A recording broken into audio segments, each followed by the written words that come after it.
हम्म, आगे बच्चों हम बात करते हैं अगली वीडियो में मिट्टी, भारत में मिट्टी का वर्गीकरण, यानी कि भारत में मिट्टी कौन कौन सी मिट्टी पाई जाती है और कहाँ कहाँ पर पाई जाती है। तो सबसे पहले हम यहाँ पर बात करेंगे जलोढ़ मिट्टी की। जलोढ़ मिट्टी, ठीक है। तो जलोढ़ मिट्टी जो होती है वो सबसे उपजाऊ मिट्टी होती है।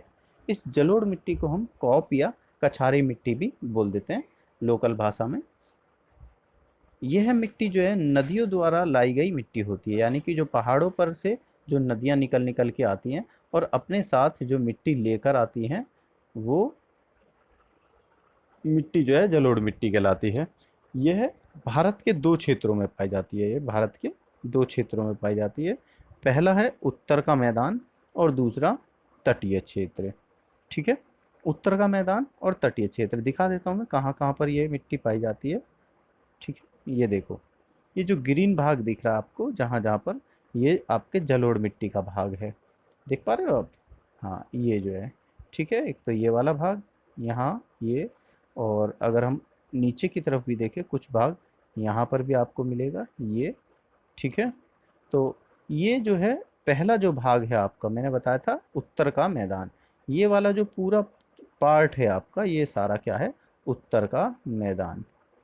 उत्तर का मैदान, ठीक है। वो ये है उत्तर का मैदान, ठीक। उसके बाद जो निचला क्षेत्र है, मैंने बताया था जलोढ़ मिट्टी दो क्षेत्रों में पाई जाती है, एक तो उत्तर भारत का मैदान और दूसरा है आपका तटीय क्षेत्र। तो ये जो तटीय क्षेत्र है, ये वाला ये एरिया देख रहे हो जहाँ पर तट बने हुए हैं, तो यहाँ पर ये जो नदियाँ आती हैं तो यहाँ पर डेल्टा बनाती हैं। क्या बनाती हैं? डेल्टा बनाती हैं। हम्म, हाँ, डेल्टा।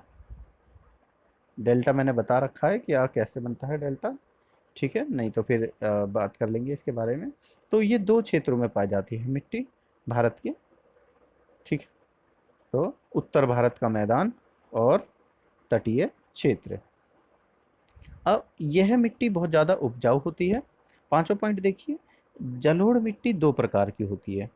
जलोढ़ मिट्टी दो प्रकार की है, एक तो बांगर मिट्टी और एक खादर मिट्टी। तो बांगर मिट्टी कैसी होती है और खादर मिट्टी? बांगर मिट्टी को हम बोलते हैं पुरानी जलोढ़ और खादर मिट्टी को हम बोल देते हैं नई जलोढ़। देखो यहाँ पे मैंने एक चित्र से आपको समझा रखा है, ये देखो यहाँ पर, ये हाँ।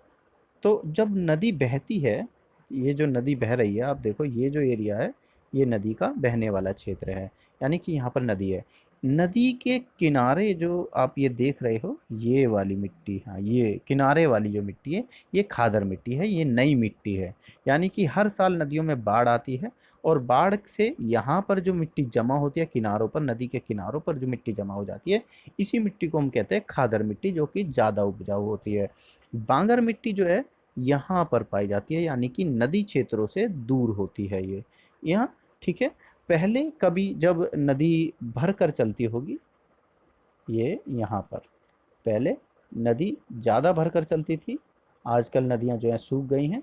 तो पहले नदी ज़्यादा भर कर चलती थी जिससे कि यहाँ पर भी मिट्टी हो, जलोढ़ मिट्टी पाई जाती थी। लेकिन ये हुआ क्या कि आज के समय में ये जो नदियाँ यहाँ पर बह रही हैं और जो पहले जो नई मिट्टी हुआ करती थी आज वो पुरानी मिट्टी हो गई है, वो बांगर मिट्टी है। इस मिट्टी में जो आपके कंकड़ पत्थर मिलते हैं, कंकड़ीले पत्थर आपने देखा होगा, टेढ़े मेढ़े अगर आप कभी गए हो तो इस तरीके के पत्थर मिल जाते हैं, ठीक है। तो बांगर मिट्टी, ये मिट्टी जो है नदियों से दूर पाई जाती है और इसमें कैल्शियम कार्बोनेट के पत्थर होते हैं, ठीक है। ये कम उपजाऊ होती है, जबकि खादर मिट्टी जो है ये ज़्यादा उपजाऊ होती है इसके मुकाबले, ठीक है बच्चों। हम्म।